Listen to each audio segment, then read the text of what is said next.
कैसे हैं सभी लोग दोस्तों जैसे कि हम DEd ID second year exam की प्रिपरेशन स्टार्ट कर ही चुके हैं। तो आज का भी क्लास हमारा क्या है, DEd SC ID second year exam की प्रिपरेशन से रिलेटेड रहेगा। ठीक है, तो आज हम बात करेंगे दोस्तों DEd SC ID second year exam preparation पर 2022, जिसमें आज हम बात करेंगे पेपर 7। ठीक है, तो दोस्तों देखिए सभी लोग जानते हैं कि सेकेंड ईयर का जो एग्जाम पेपर पैटर्न होगा वो फर्स्ट ईयर के जैसे होगा। जैसे कि हमारा फर्स्ट ईयर में जो हमारा न्यू एग्जाम पेपर पैटर्न रहा था उसी प्रकार से आएगा। सभी को पता है कि हमारा कुछ पार्टों में डिवाइड हो गया था।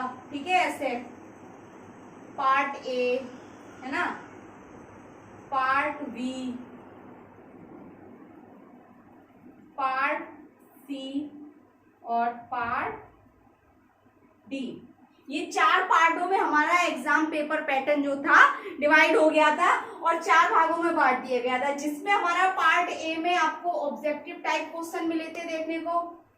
ठीक है, ट्रू एंड फॉल्स मिले थे, मैचिंग्स मिले थे, यानी कि 15 नंबर्स का ये था हमारा 15 मार्क्स का।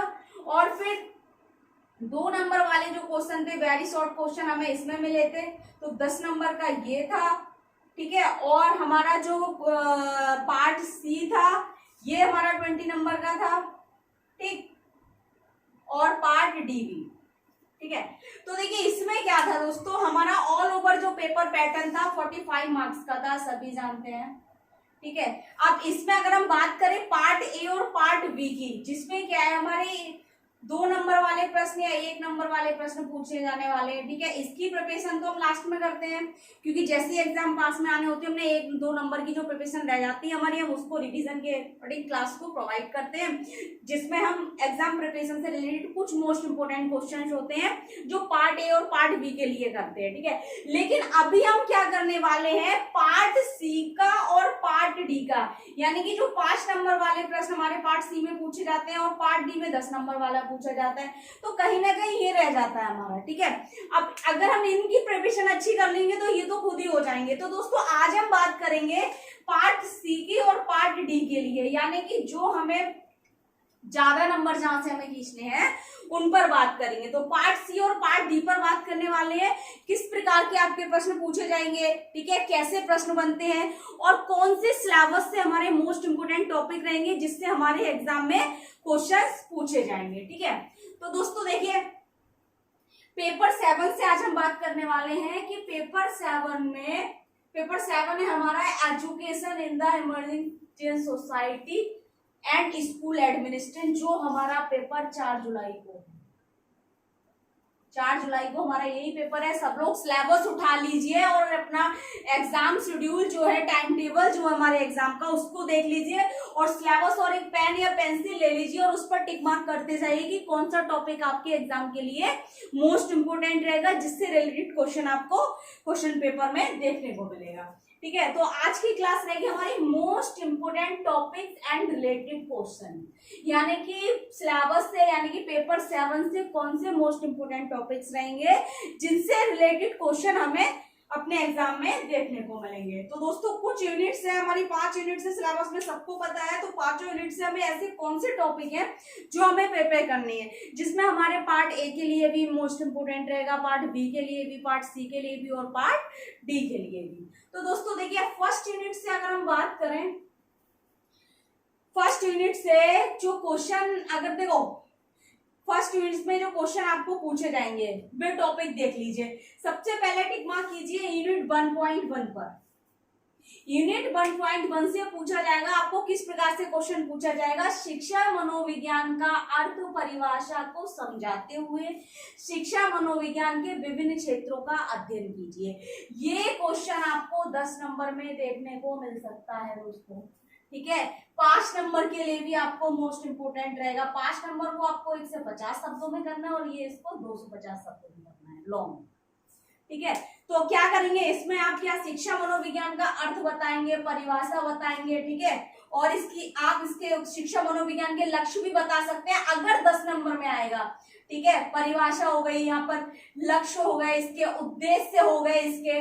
ठीक है, और इसमें विभिन्न कौन कौन से क्षेत्र है शिक्षा मनोविज्ञान के उन क्षेत्रों की विवेचना या विस्तार पूर्वक अध्ययन उन्होंने कहा है, अध्ययन कीजिए। यानी कि शिक्षा मनोविज्ञान के जो जिन क्षेत्रों का अध्ययन करते हैं हम शिक्षा मनोविज्ञान में, उन क्षेत्रों को आपने समझाना होगा। तो वेरी वेरी मोस्ट इंपोर्टेंट यहाँ पर आपको रहेगा ये यूनिट 1.1 2 नंबर में अगर हम बात करें, ये आपको 2 नंबर में देखने को मिलेगा, शिक्षा मनोविज्ञान को परिभाषित कीजिए। इस तरीके से प्रश्न मिल सकता है। 1 नंबर में इस टॉपिक से रिलेटेड जो क्वेश्चन बन सकता है, शिक्षा मनोविज्ञान के जनक कौन है या किसने क्या कहा है शिक्षा मनोविज्ञान के बारे में, कौन कौन से क्षेत्रों का अध्ययन किया जाता है। तो 1 या 2 नंबर में आपको छोटी छोटी चीजें पूछ सकता है, ठीक है, इसलिए मोस्ट इंपोर्टेंट है।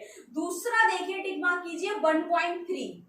तो 1.3 से आपको क्वेश्चन मिलेगा मूल्य शिक्षा से आप क्या समझते हैं, यानी कि वैल्यू एजुकेशन से आप क्या समझते हैं। तो ये आपको 5 नंबर में देखने को मिलेगा, 10 में नहीं मिलेगा। 5 नंबर के लिए very very most important question होगा, ठीक है, जिसमें आपने क्या करना है, मूल्य शिक्षा का अर्थ बताएंगे आप, परिभाषा बताएंगे, ठीक है, और मूल्य शिक्षा की विशेषताएं बताएंगे आप, ठीक है, टॉपिक आपका क्लियर हो जाएगा। ठीक, नेक्स्ट है आपका 1.5। 1.5 से देखिए किस प्रकार का क्वेश्चन बनेगा। विशेष शिक्षा के लिए विशेष संदर्भ के साथ लिंग समानता यानी कि जेंडर इक्विटी से क्या समझते हैं आप। तो इसमें महिलाओं की शिक्षा के बारे में पूछा है, तो आपको क्वेश्चन इतना ही आ सकता है कि केवल वुमेन एजुकेशन कह देगा वो, वुमेन एजुकेशन, ठीक है। तो आपको समझ आ जाएगा वहां पर महिलाओं की शिक्षा के बारे में जो क्वेश्चन आपको आएगा वुमेन एजुकेशन का, स्त्री शिक्षा या महिलाओं की शिक्षा, तो वो लिंग समानता के आधार पर आपको उसका आंसर देना होगा। 5 नंबर के लिए ये भी आपका वेरी वेरी मोस्ट इंपोर्टेंट है यूनिट 1 से। यूनिट 1 से ये 3 टॉपिक आप तैयार कर लीजिए। अब आप ऐसे समझ लीजिए इसमें से 2 क्वेश्चन आपको देखने को मिल सकते हैं, मैंने 3 क्वेश्चन यहाँ बताए हैं आपको, तो ये टॉपिक आप तीनों तैयार कीजिए। हो सकता है आपको 2 टॉपिक इसमें से बिल्कुल बने बनाए मिल जाए। और ऐसा नहीं है कि ये अभी हमने ये आपको तैयार करके दे दिया है पूरा मेथड या पूरा चार्ट इस तरीके से दे रहे हैं। आप लास्ट ईयर की क्लासेस देखिए, आप लोगों ने मेरी फर्स्ट ईयर की जो क्लास अटेंड की थी, क्या उससे रिलेटेड आपको मैटर मिला था?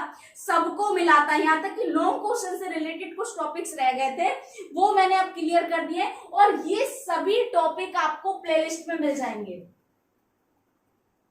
प्लेलिस्ट में आप देखिए पेपर 7 करके, पेपर 7 करके जो प्लेलिस्ट बनी हुई है उसमें आपको ये सभी टॉपिक मिलेंगे जितना आज मैं आपको बताने वाली हूँ, ठीक है ना। नेक्स्ट देखिए यूनिट 2 पर बात करते हैं दोस्तों।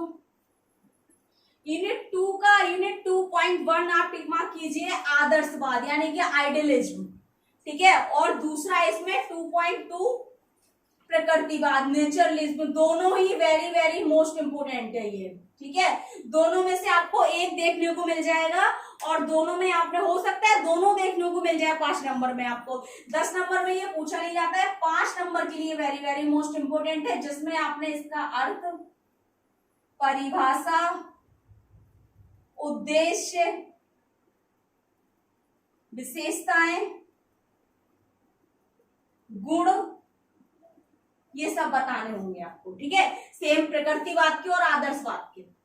और ये दोनों ही टॉपिक मैंने आपको करा दिए हैं, प्लेलिस्ट में जाकर देखिए, दोनों टॉपिक आपको मिल जाएंगे। यूनिट 3 पर बात करते हैं दोस्तों।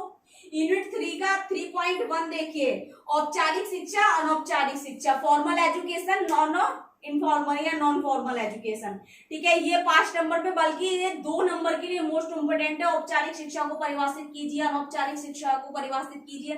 कभी कभी इसका उदाहरण पूछ लेते हैं 1 नंबर में या 2 नंबर में, तो ये topic very very most important है पार्ट ए के लिए, इसलिए इसे तैयार कर लीजिए। 5 नंबर में भी कभी औपचारिक शिक्षा या अनौपचारिक शिक्षा की विशेषताएं और परिभाषा को पूछ लेते हैं, और कभी कभी 5 नंबर में ये अंतर भी पूछ लेता है औपचारिक शिक्षा में और अनौपचारिक शिक्षा में, ठीक है। तो आप इस टॉपिक को अनदेखा ना करें, बल्कि यूनिट 3 से ये टॉपिक पार्ट ए के लिए भी मोस्ट इंपोर्टेंट है, पार्ट बी के लिए भी और पार्ट सी के लिए भी। नेक्स्ट देखिए 3.3 दूरदर्श शिक्षा यानी कि डिस्टेंस एजुकेशन। डिस्टेंस एजुकेशन कभी कभी विशेष शिक्षा के संदर्भ में इसके कार्य पूछ लेती है, लेकिन डिस्टेंस एजुकेशन 5 नंबर में आएगा, 10 नंबर में नहीं आएगा, आपको पूरा समझाना होगा, ठीक। नेक्स्ट है 3.4 3.4 देखिए दोस्तों, 3.4 का जो क्वेश्चन है वेरी वेरी मोस्ट इंपोर्टेंट है। कभी कभी ये 10 नंबर में भी पूछा जा सकता है, जैसे कि इस टॉपिक से आपको मिलेगा। यूनिट 3.4 से देखिए, सामान्य और विशेष शिक्षा में सरकारी और गैर सरकारी एजेंसियों की क्या भूमिका है।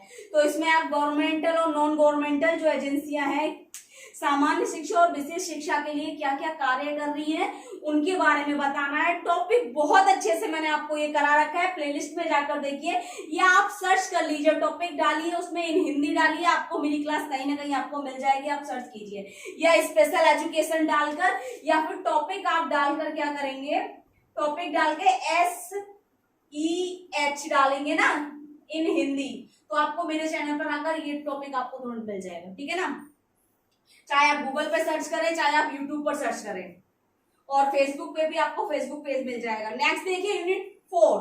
यूनिट 4 में देखिए 4.2 टिक कीजिए, PWD या RPWD एक्ट। ठीक है, ये आपको 10 नंबर में देखने को मिलेगा, या तो PWD आएगा या RPWD एक्ट आएगा।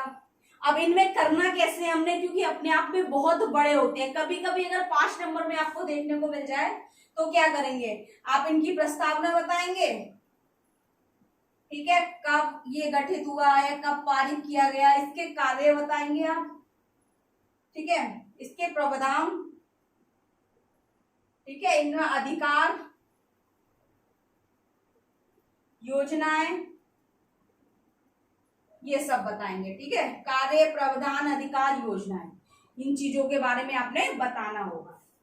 ठीक है, नेक्स्ट देखिए दोस्तों 4.5 RTE, right to education. Right to education में वो क्या पूछते हैं, केवल इसके कार्य पूछता है और उसके उद्देश्य से ज्यादा पूछते हैं। इसके उद्देश्य बता दीजिए, कार्य बता दीजिए। ठीक है, यूनिट 5 देखिए, यूनिट 5 में देखिए यूनिट 5.1 विद्यालय संगठन को परिभाषित करते हुए इसके सिद्धांतों की विवेचना कीजिए। Very very most important, 10 number में ये क्वेश्चन देखने को मिल सकता है, जिसमें आपने क्या है विद्यालय संगठन और कभी कभी विद्यालय प्रशासन भी पूछ लेगा, स्कूल एडमिनिस्ट्रेशन भी पूछ सकता है वो। लेकिन ज्यादातर अभी तक जितने भी क्वेश्चन अगर मैं देखूं इससे रिलेटेड जो आए हैं लास्ट ईयर, तो क्या है विद्यालय संगठन पे ही आधारित आए। तो विद्यालय संगठन को परिभाषित करते हुए इसके सिद्धांतों को आपने डिटेल में बताना होगा, हर एक सिद्धांत की आपको डिटेल करनी होगी। ठीक, नेक्स्ट देखिए यूनिट 5.5 विद्यालय अभिलेख का रखरखाव एवं प्रकार लिखिए। यानी कि आपके जो स्कूल रिकॉर्ड्स होते हैं उनका मेंटेनेंस आपको बतानी होगी और कौन कौन से इसके प्रकार है उन प्रकारों को बताना होगा डिटेल में, और ये टॉपिक आपको 5 नंबर में देखने को मिलेगा।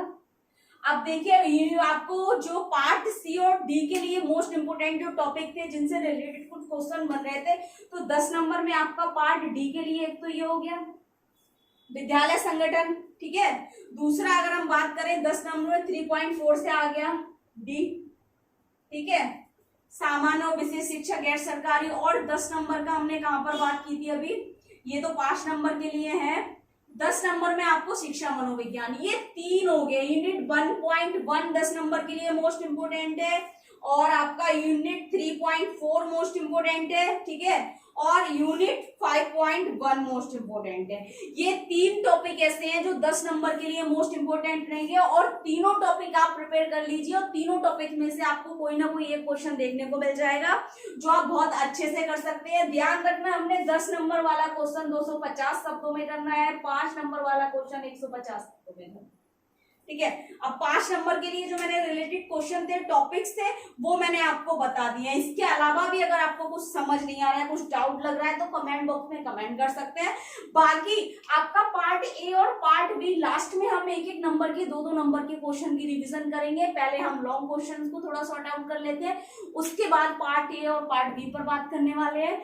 बाकी अगर आपको कुछ पूछना है तो आप कमेंट बॉक्स में जाके कमेंट करें, ज्यादा से ज्यादा वीडियो लाइक करें, चैनल को सब्सक्राइब करें, बेल आइकन को प्रेस कर दें ताकि नेक्स्ट आने वाली क्लास आप तक पहुंचती रहे। दोस्तों थैंक यू।